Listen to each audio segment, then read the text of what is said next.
आवाज। नमस्कार, आप देख रहे हैं इंडिया वॉइस। आपके साथ मैं हूं आराधना पांडे।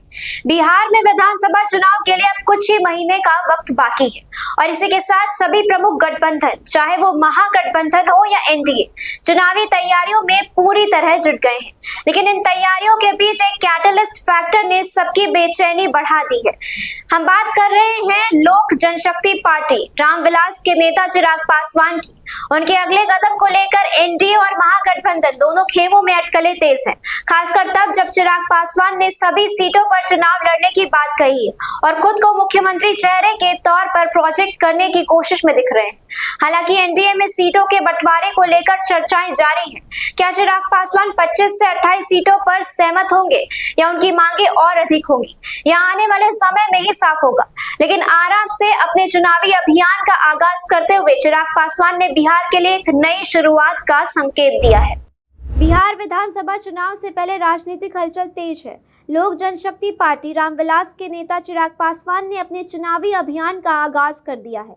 आरा से उन्होंने ऐलान किया है कि उनकी पार्टी बिहार की सभी सीटों पर चुनाव लड़ेगी, जिसका मकसद बिहार के लिए कुछ नया करना है। कयास लगाए जा रहे हैं कि चिराग खुद विधानसभा चुनाव लड़ सकते हैं। हालांकि उन्होंने साफ किया कि चुनाव नीतीश कुमार के नेतृत्व में ही लड़ा जाएगा।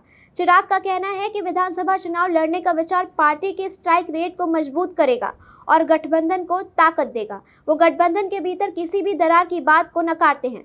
एनडीए में सीटों के बंटवारे की शुरुआती जानकारी के मुताबिक जेडीयू को 102-103 सीटें, बीजेपी को 101-102 सीटें मिल सकती हैं।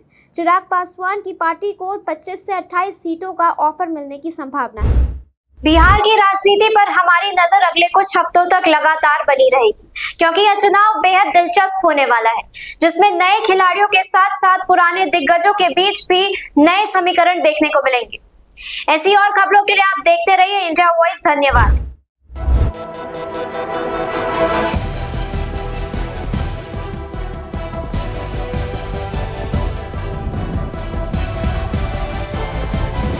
इंडिया वॉइस, आपकी सोच, आपकी आवाज।